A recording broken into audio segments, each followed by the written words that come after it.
Tiros e gritos são ouvidos em uma escola e anunciam o que estava por acontecer. O maior massacre de estudantes do Brasil. O cara invadiu a escola e atirou na gente. 12 mortes. Meu filho morreu, meu Deus, me ajude! A mente perturbada de um assassino. Que o ocorrido sirva de lição. Vídeos inéditos de onde foi planejada a chacina. Nesse quarto que ele planejou aquele massacre. Entrevistas exclusivas com os homens que venderam uma das armas usadas para matar os alunos. Sei lá, não tem nem como explicar. Depoimentos assustadores de quem ficou frente a frente com o matador. O olhar dele era um olhar de ódio. Eu via fogo nos olhos dele, eu via sangue. Como pode um monstro, um psicopata, entrar dentro da escola?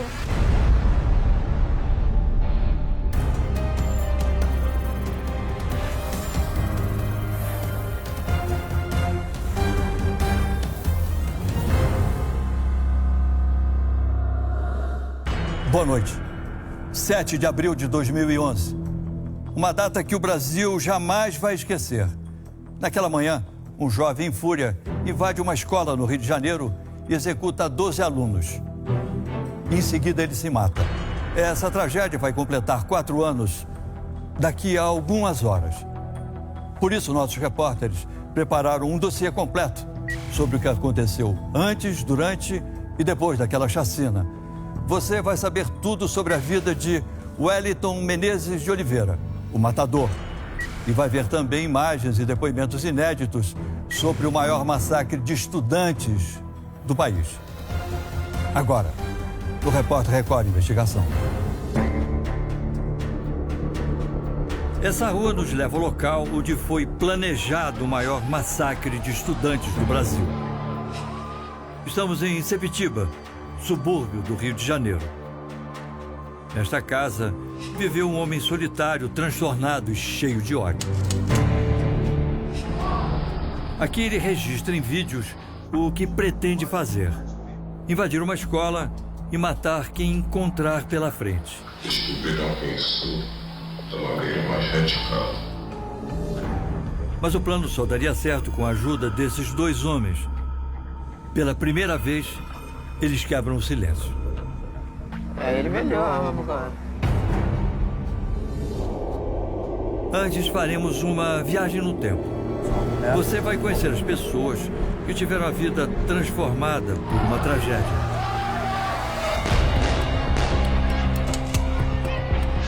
O massacre de Realengo. Tayane, Alan, Adriana, Edson, Márcio. Eles estão marcados pela loucura deste homem. Que o ocorrido sirva de lição. Quinta-feira, 7 de abril de 2011. Mais um dia começa no Rio de Janeiro. Uma manhã de sol na cidade maravilhosa. Em Realengo, na zona oeste do Rio, esses alunos não sabem, mas falta muito pouco para viverem o maior pesadelo de suas vidas. 8 da manhã. Tiros são ouvidos na Escola Municipal Tasso da Silveira. 400 estudantes estão nas salas de aula. Moradores correm em direção à escola. Quem chega ao portão vê uma cena chocante. Alunos fogem desesperados. Muitos estão feridos e sujos de sangue. Essa menina está em estado de choque. Acaba de receber um tiro. Foi baleada onde? Foi baleada onde? Na mão? Gritos de pavor ecoam da escola. O que, maluco? Um grupo de estudantes se abraça. Eles acabam de escapar da morte. Sem entender o que acontece no interior do prédio, pais e mães chegam ao portão. O cinegrafista amador entra na escola. Pegaram quantas crianças, mais ou menos? O cara trabalhou. Era o quê? Um maluco? O cara chegou aí... Não vi, eu tava lá dentro, lavando o banheiro. Na sala dos professores, ele encontra um menino baleado no sofá. Foi baleado aonde, cara? Aí? Aonde? Na barriga? O que houve? A irmãzinha de escola atirou na gente. O menino chora de dor e recebe ajuda. Vamos lá pra fora que aí lá o bombeiro vai chegar e vai te socorrer. Vamos lá. Nos corredores, muita confusão. Pais desesperados querem saber notícias dos filhos e entender o que está acontecendo. Eles se espremem nas escadas. Policiais tentam impedir a entrada dos pais, mas é quase impossível contê-los. Em meio ao caos, um corpo caído na escada. Os pais dos alunos não desconfiam quem ele é. Esse é o homem que acabou de promover o massacre. Ele é o Wellington Menezes de Oliveira, 23 anos, ex-aluno da escola. Entrou no prédio com 2 revólveres e 130 balas. A gravação continua. O desespero dos pais pelos corredores aumenta cada vez mais. Perto do corpo está um garoto ferido. Ele fica caído no chão sem socorro. Você lembra de você ficar no corredor assim e tá aquela correria, você ali no meio? Lembro. Sem ter força pra correr mais? Lembro.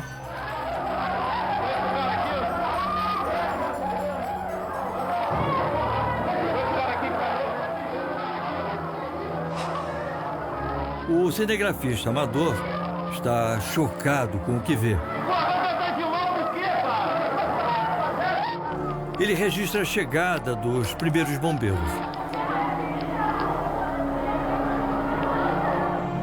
Do lado de fora, a multidão cresce a cada momento. Os primeiros relatos depois da tragédia são assustadores. Eu escutei muitas crianças gritando. O cara entrou e saiu atirando na minha cabeça. Testemunhas contam que o Wellington atirava em todas as direções.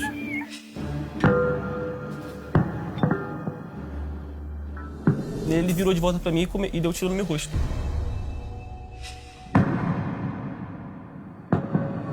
Falou assim, você vai morrer porque você é muito bonitinha.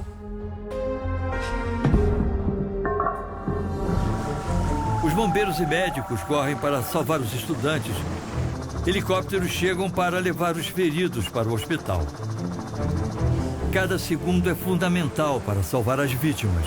O que você pensou naquele momento? Eu pensei que eu ia morrer mesmo. Na porta da escola, informações desencontradas chegam a todo momento. O estresse e a tensão levam alguns pais a entrarem em choque. Tô querendo saber, não sei nada. O ataque enfurecido de Wellington Menezes de Oliveira deixa o país em choque. Em pouco tempo, a tragédia vira manchete nos jornais do mundo inteiro. E a Record é a primeira emissora de TV a chegar ao local do massacre. Na hora que mostrou a imagem, já vi logo que era escola. Você viu? Aí o teu coração já... Aí já comecei a ficar nervosa, ligando, liga pra cá, liga pra lá, liga pra cá. Em Realengo, na zona oeste do Rio de Janeiro, uma pergunta aterroriza dezenas de pais. Será que meu filho está entre as vítimas? Sem localizar os filhos, os pais vivem uma agonia sem fim. Aí eu fui pra casa da minha mãe, eu lembro que eu saí correndo assim pela estrada. Minha mãe mora muito perto do colégio. Chegou, eu estava perdida na rua, não sabia o que fazer. A lista com o nome dos mortos é liberada aos poucos. Infelizmente, para 12 famílias, essa demora termina da pior forma possível. Morreu, meu Deus! Me ajude, meu Deus! Única filha, 13 anos. Meu irmão foi atingido no abdômen e no cérebro. Jesus, por que, Senhor? Por que, Pai? Por quê? Quando eles me olharam, eu já vi que... Ali eu percebi tudo que tinha acontecido e... Aí eu já não sei mais o que dizer, porque eu apaguei, 12 alunos morrem vítimas dos disparos de Wellington Menezes de Oliveira. Eles tinham entre 12 e 15 anos de idade. Quais são os seus amigos que morreram naquele dia? Aí são Samira, Rafael, Helena, Mariana, Larissa, Bianca, Luísa, Larissa Martins, Jéssica, Ana Carolina, Igor. Você lembra até hoje? Como pode um monstro, um psicopata, entrar dentro da escola? Você perdeu amiguinhas lá? Muitas.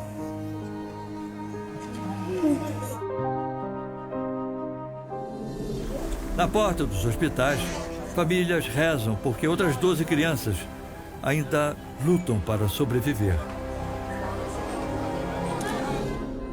Alan recebeu disparos no rosto e no ombro. Tá aqui a bala até hoje? Tá. Tayane levou 3 tiros a queima-roupa. Foram 2 na minha barriga e 1 na minha cintura. Da cintura, perdi todos os movimentos da perna. Edson foi atingido no maxilar e fica sem memória. Eu não lembrava o nome de ninguém. Não adianta, nem da minha mãe, meu pai. Eu fui lembrando aos poucos. Hoje, quando você lembra de tudo que aconteceu, assim, qual é a imagem assim, primeira que vem na tua cabeça? É o olhar dele, é o grito dos teus amigos? De todo mundo na sala de aula, no momento exato que ele entra.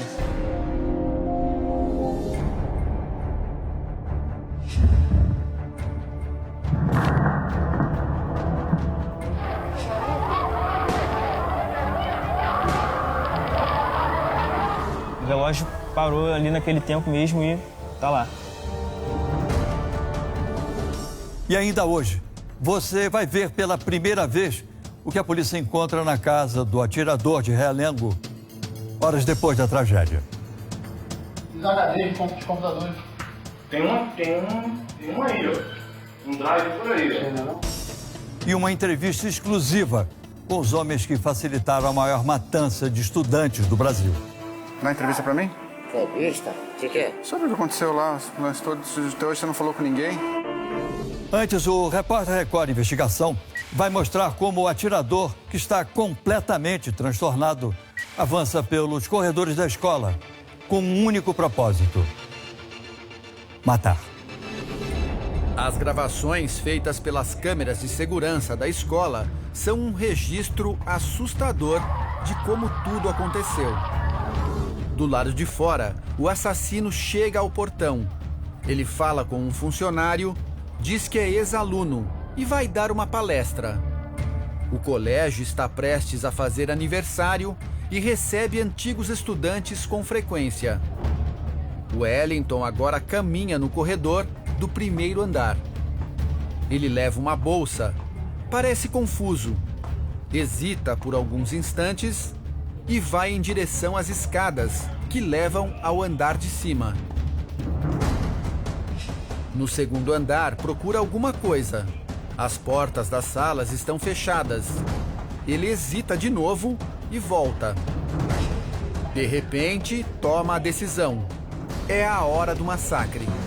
Ele passa por alguns alunos, espera para abrir a porta e entra na primeira sala da 8ª série. Aí, de repente, a professora estava conversando e ela decidiu dar aula. Que todo professor conversa antes de dar aula e foi quando ele entrou. A professora perguntou o que ele estava fazendo ali. Aí ele falou que veio dar uma palestra. Isso, quando ele falou que veio dar uma palestra, ele tirou 2 armas de dentro de uma bolsa que ele tinha aqui, da mesa. Ele só abriu, puxou o revólver, viu se estava carregado e começou a atirar.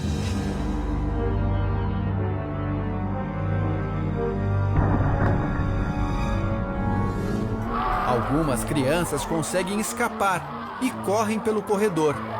tropeçam. Dentro da sala, Samira é a primeira a morrer.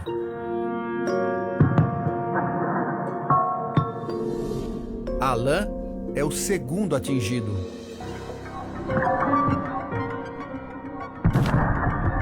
Aí ele apontou pra você e acertou onde o primeiro tiro? No ombro.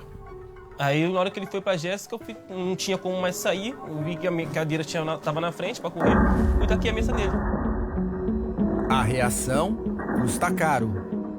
Aí ele olhou pra mim, eu olhei pra ele e foi dar o tiro no rosto. Alan consegue sair da sala e, mesmo cambaleando, vai em busca de ajuda, enquanto alguns colegas fogem. Edson está encurralado no fundo da sala. Leva um tiro na barriga. Eu fiquei assim, eu falei, não, por favor, não atire. Aí ele foi, como eu fiquei falando isso por 1 minuto, ele foi e atirou. Os tiros assustam os alunos que saem correndo das salas. Na segunda classe da 8ª série, que fica em frente à primeira, os alunos não sabiam o que fazer. Quando a menina saiu da sala, falou, tiro, corre, corre. Foi o tempo da gente se esconder. Esconder onde? Na sala, debaixo da mesa, das cadeiras. Wellington agora sai da primeira sala. Ele acabou de matar 3 crianças.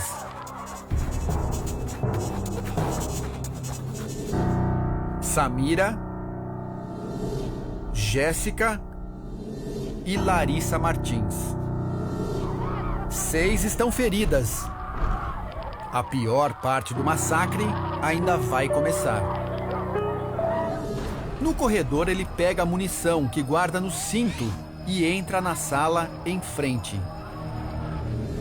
É a classe de Tayane. É mentira que ele mandou levantar e virar pra dar tiro. É mentira que ele mandou ajoelhar pra dar tiro. É tudo mentira. Tudo mentira. Ele dava tiro e pronto.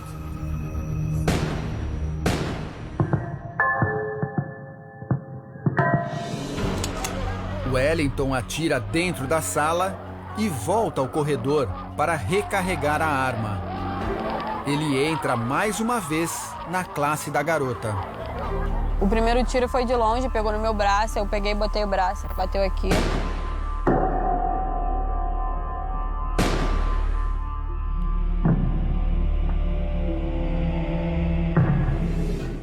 Tayane finge estar morta após receber o primeiro disparo. Ele voltou em mim, balançou o meu pé, eu olhei pra cara dele. Ele falou, você não morreu, você vai morrer porque você é muito bonitinha. E me deu mais 3 tiros. Ele sai para recarregar a arma mais uma vez e retorna. O assassino leva os chamados speed loaders, dispositivos que ajudam a recarregar as balas nos revólveres com mais rapidez. Enquanto os estudantes esperam por ajuda, o assassino recarrega suas armas. Wellington quer continuar a matança, mas um adolescente e um policial conseguem impedir o que poderia ser uma tragédia ainda maior. Na segunda sala, ele mata 9 crianças. Ana Carolina, Luísa, Karine, Larissa Atanásio, Rafael, Mariana, Bianca, Milena e Igor. Wellington atira sem parar dentro da escola.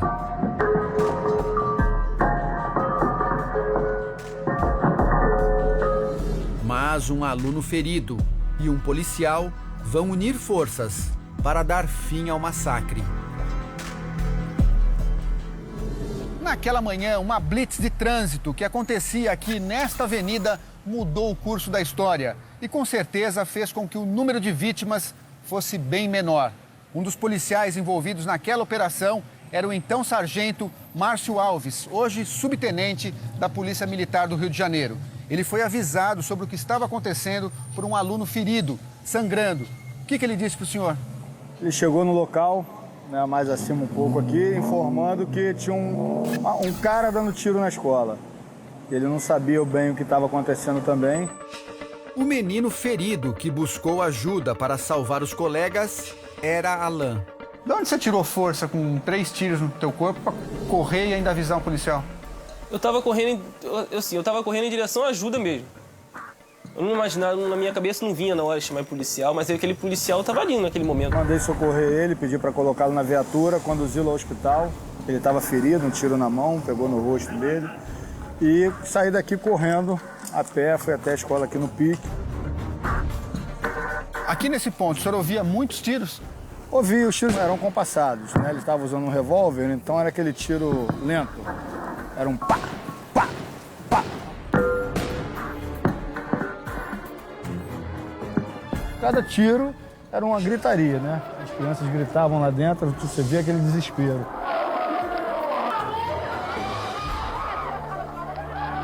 Tudo isso dentro da tua classe durou o quê? 5, 10 minutos? Olha, pra mim foi uma eternidade. Parecia que eu nunca ia acabar.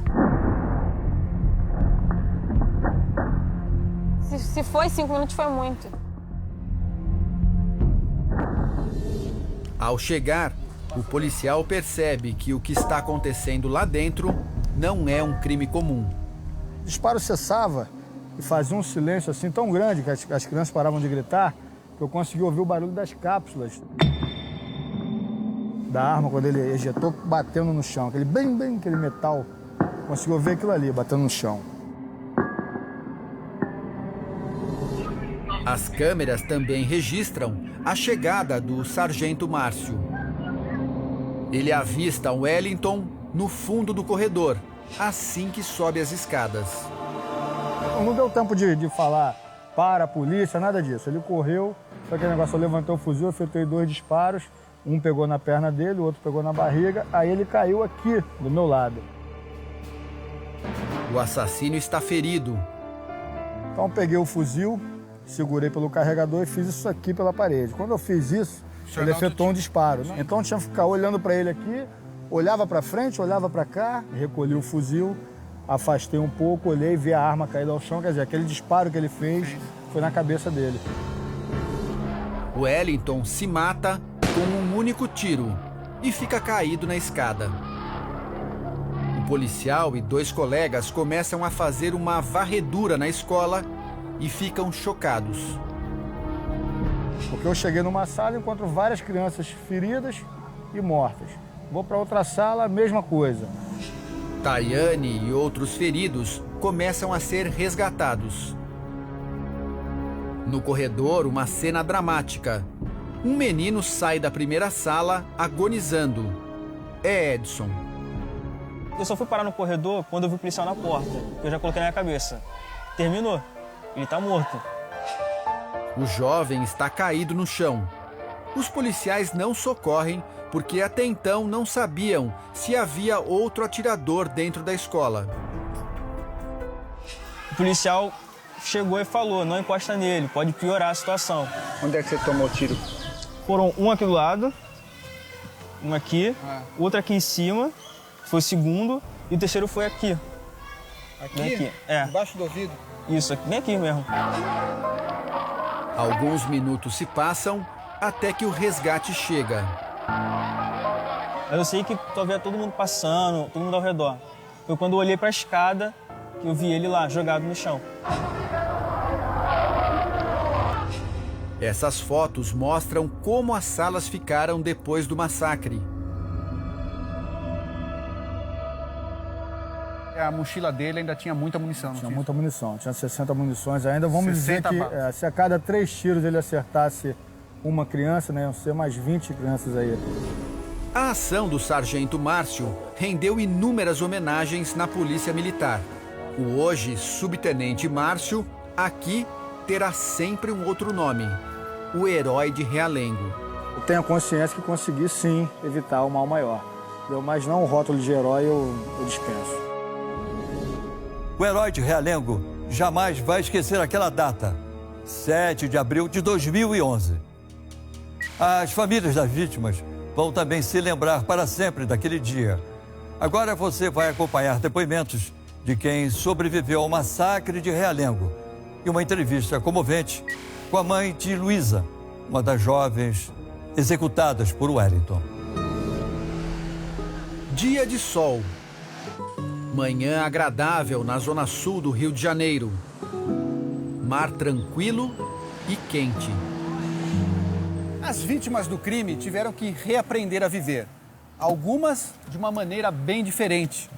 A Tayane ganhou a companhia de uma cadeira de rodas e descobriu um esporte que ela nunca imaginou que fosse capaz de fazer.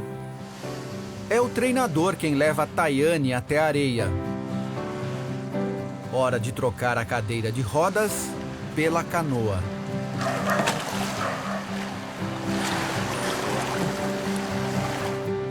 Ela rema com força. É até difícil acompanhar o ritmo de Tayane. O que você sente, Tayane, quando você chega aqui no fundo, sobe nessa canoa? Eu sinto liberdade, assim. Eu não sei explicar o que eu sinto. É diferente. Aqui você é igual aos outros? Sim. Aqui não tem deficiência, não tem nada. Todo mundo é igual. Ela conta que descobriu a canoagem em uma fase difícil, quando sofria de depressão. Eu queria esperar voltar a andar para poder começar a viver minha vida. Só que o tempo foi passando e eu vi que as coisas não eram assim, tão fáceis. Que eu não ia voltar a andar assim tão rápido. Na canoagem, Tayane reencontrou a alegria de viver. O mar te tirou da depressão? Tirou. Você é outra pessoa agora? Sou. É outra coisa, outra vida. Em Realengo, a vida segue. O Colégio Tasso da Silveira foi reformado. As salas onde aconteceram os ataques foram demolidas. Por dentro, a escola ficou mais moderna. Nas paredes do lado de fora, restaram homenagens às vítimas. Um desses azulejos foi pintado por Edson. Hoje, aos 17 anos, ele está cheio de planos. Consegui um emprego maneiro. Emprego maneiro não, estágio maneiro, um lugar bom. Alan mora com a mãe. A bala que o atingiu continua até hoje no ombro. Ele está estudando em outro colégio e pensando qual faculdade vai fazer. Você tem vontade de fazer o quê? Assim, não sei, administração. Aline, a mãe do garoto, acha difícil esquecer a tragédia de Realengo. Não tem como superar, é uma coisa que todo ano passa e você volta a lembrar sempre. Todo dia você agradece por ele estar aqui com você ainda? Claro, todo dia tem que agradecer, né? No mesmo bairro, fomos conversar com a mãe de Luísa, a adolescente que morreu com um tiro na cabeça. Oi, tudo, Adriana, tudo bem? Como é que tá? Estamos vivos. Sobrevivendo? Sobrevivendo, tá? É. Tava vendo aqui atrás do teu carro, né? Você mandou fazer um adesivo. Tá até meio apagadinho, a gente vai trocar. Com a foto da Luísa. Foto da Luísa. É. Não importa onde esteja, não importa onde eu vá, a tristeza que sinto, agora sempre me acompanhará. Dentro de casa, as lembranças da filha estão por todos os lados. Eu tenho que estar com acesso a tudo que era dela, olhar a imagem dela toda hora, eu acordar e tentar olhar assim e imaginar que a minha casa ainda tem as imagens dela. Tentar me enganar o tempo todo. Luísa era uma menina alegre, vivia grudada com a mãe. Era uma menina muito educada, era uma menina, sabe, doce, carinhosa com todo mundo. Enfim, eu não perdi qualquer filho, eu perdi a filha.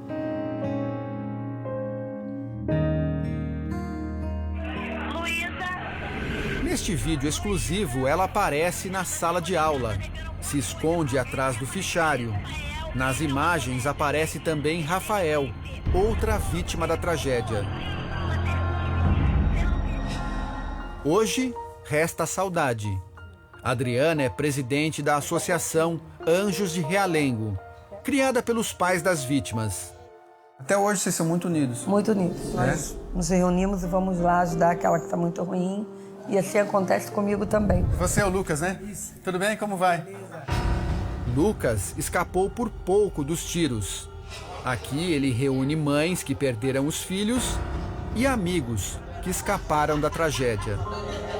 A gente sabe que a dor fica, a gente vão sentir falta sempre, mas a gente tenta pelo menos reanimar. Um reencontro para tentar esquecer um pouco o passado.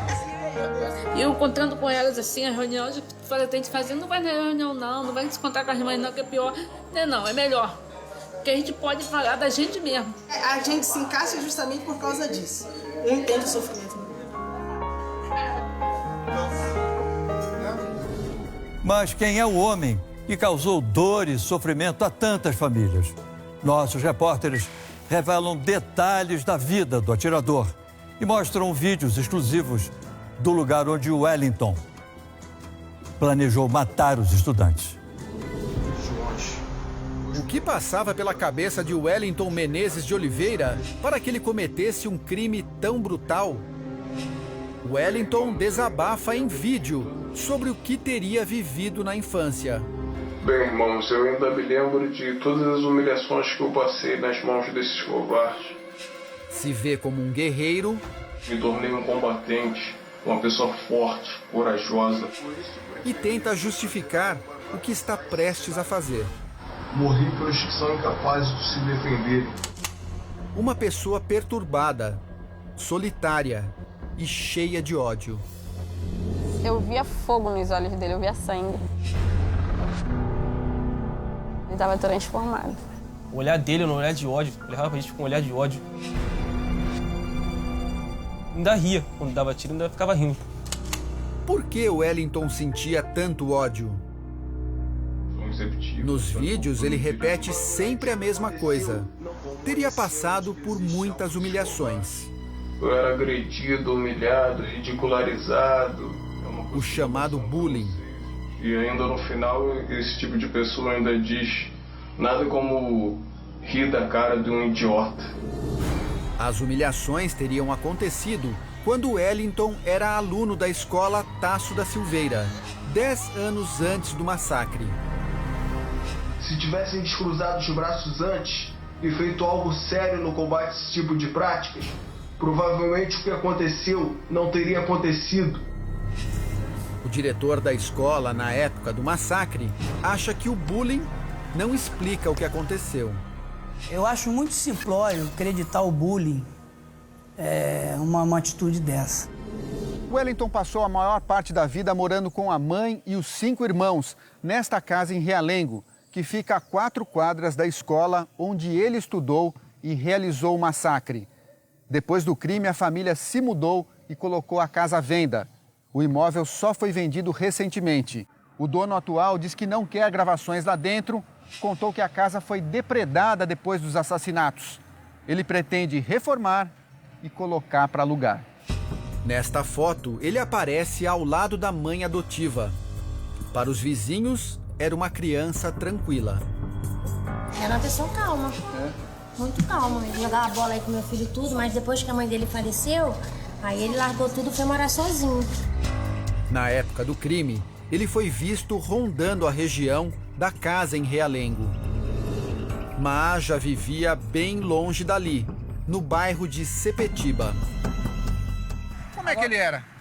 Era um menino, um rapaz tranquilo. Ninguém nunca imaginava o que ia acontecer. Todo mundo ficou abestado do que aconteceu. Nos últimos anos de vida, ele ficou mais esquisito. Começou a deixar crescer a barba. Como é que o pessoal até chegou a apelidar ele no bairro? Deixou a barba crescer assim, um pouco assim. Começou, botaram até o apelido dele de Bin Laden. Osama Bin Laden era uma inspiração para o Wellington. Ele dizia que tinha fascinação pelos atentados de 11 de setembro, idealizados pelo terrorista. Uma testemunha disse à polícia que Wellington chegou a falar que jogaria um avião contra a estátua do Cristo Redentor. Quero deixar bem claro que eu não sou... Nos vídeos, Wellington fala com supostos irmãos Pessoas que estariam apoiando suas atitudes. E às vezes se parecia com um radical islâmico. E nessa busca do antes do crime, não foi possível evidenciar qualquer ligação concreta com qualquer movimento extremista, né? Seja ele islâmico ou qualquer outro, né? O que deu para ter a noção, a percepção clara, é que se tratava de uma mente perturbada. Em Sepetiba, encontramos a casa onde ele tramou os assassinatos. Bom dia, Qual é a senhora. casa que eu estou Tudo procurando? bem? A do Wellington. É na minha casa. Você comprou a... Comprei pela corretora. Pela corretora. Você não sabe, você sabia que era dele? É, sabia. Todo mundo aqui sabe. Todo mundo sabe. Não é exagero dizer que é a casa mais conhecida do bairro hoje mais por um conhecida. motivo triste, né? Verdade. Verdade. Todo mundo, quando você fala que mora aqui, todo mundo... Todo mundo tem até medo. Ah, tem medo? Tem medo. O que eles falam pra você? Eles falam que eu sou maluca, que eu comprei a casa do assassino. Casa da Dona Ana. Aqui viveu o Wellington. A casa está bem diferente da época em que a polícia esteve aqui 4 anos atrás. Dormia onde? Na parte de trás? Aqui? Lá em Aqui? cima. Ah, é? É, Morava lá em cima? lá em cima. Aqui é a sala.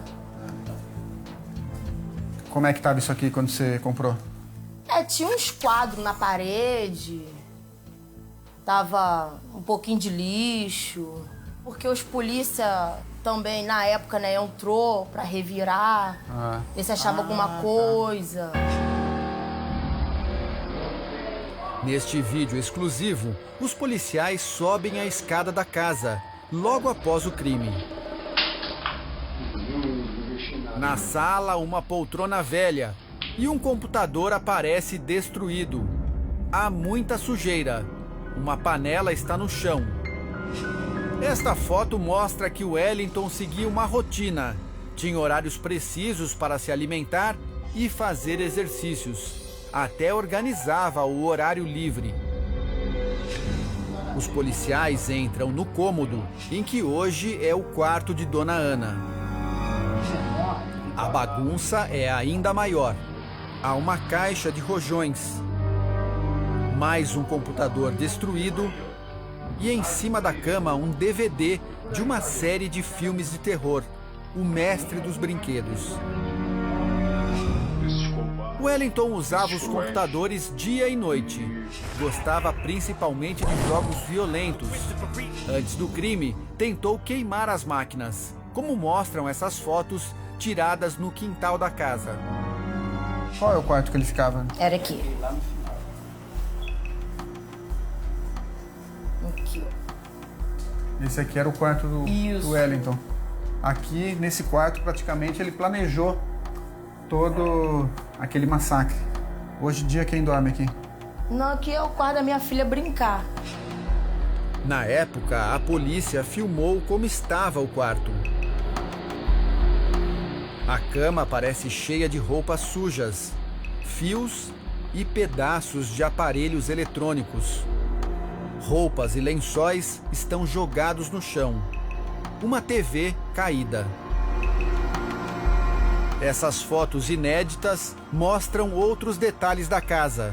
Há muita sujeira e lixo. Foi dentro da oficina que o Wellington fez um cinto onde colocou vários carregadores usados no dia do ataque. O assassino não tinha planos para sobreviver ao massacre. Levou uma carta de despedida para a escola e gravou um vídeo lendo o texto. Primeiramente, deverão saber que os impuros não poderão me tocar sem usar luvas. Se inspirou nas mensagens deixadas por terroristas suicidas. Ele pedia que a casa fosse doada para instituições que cuidam de animais. Pois os animais são seres muito desprezados. E fazia recomendações para o enterro. Deverão retirar toda a minha vestimenta, me banhar, me secar e me envolver totalmente despido em um lençol branco. O corpo dele está até hoje no cemitério do Caju, zona norte do Rio. Jazigo 7708. Na época do sepultamento, ninguém acompanhou a cerimônia. Quem são os homens que venderam uma das armas usadas por Wellington no maior massacre de estudantes do país? Beleza? Dá para descer aí pra gente conversar? Eles vão quebrar o silêncio depois de 4 anos daquela tragédia. No momento, eu me vi envolvido num troço que, sei lá, não tem nem como explicar. Você não pode perder. Em instantes, no Repórter Record Investigação.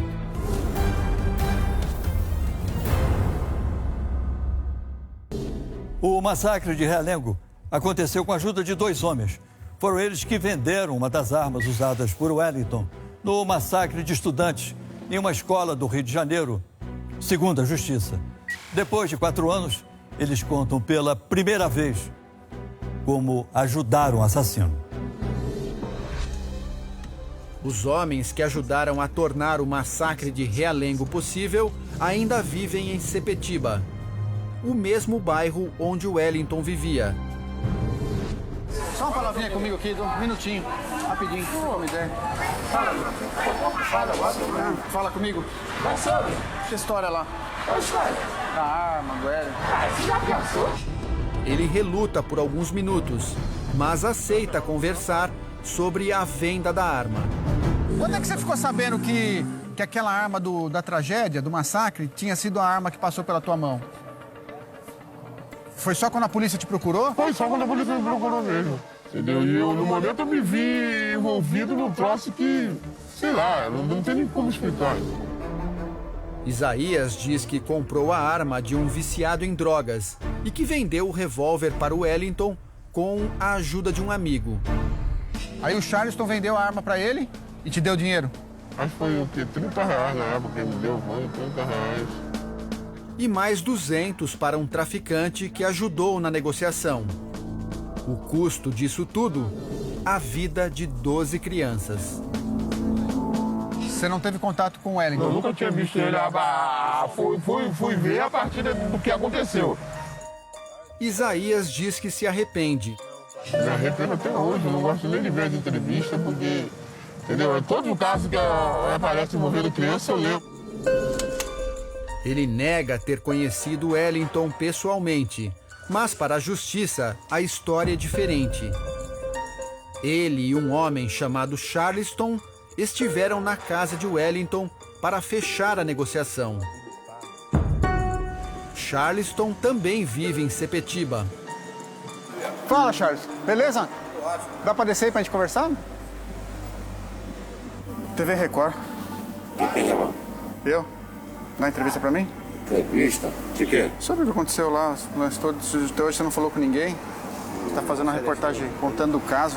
Só pra você contar como é que foi o lance lá. Se arrepende, Charles? Eu não tenho nada mais que mais não tem nada que aponte no computador. Que você só... Me liga pra gente conversar. Só que deu pra gente olhando e não é uma coisa legal. Charleston desistiu de falar e não ligou para explicar qual foi a participação dele na venda do revólver calibre 32. Ele ficou 3 meses preso por porte ilegal de armas. Isaías cumpriu 1 ano e 4 meses na cadeia pelo mesmo crime. A vida nova de uma esportista. Tayane, uma das sobreviventes do massacre de Realengo, tenta caminhar pela primeira vez. Tá cansando. Braço. Aham. Traz o quadril mais pra frente. Não perca, em instantes, no Repórter Record Investigação.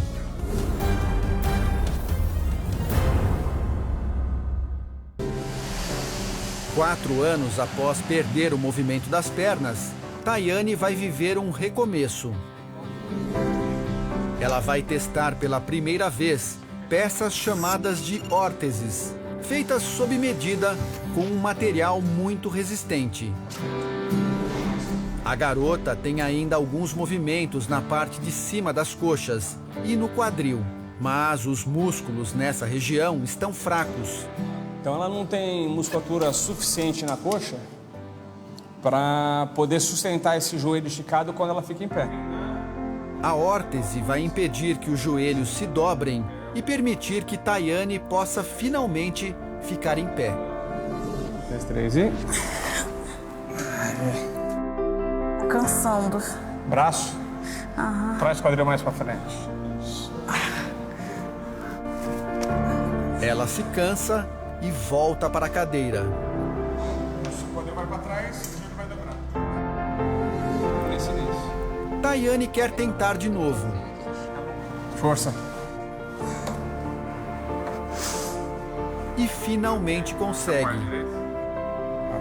Apoia a esquerda, levanta a direita. Vai. Apoia. É a primeira vez que ela caminha desde o ataque em Realengo. Essa é a primeira vez. Milagre. Tayane agora quer lutar pelos sonhos, um passo de cada vez. Aí você viu que é possível. Não vou desistir, não.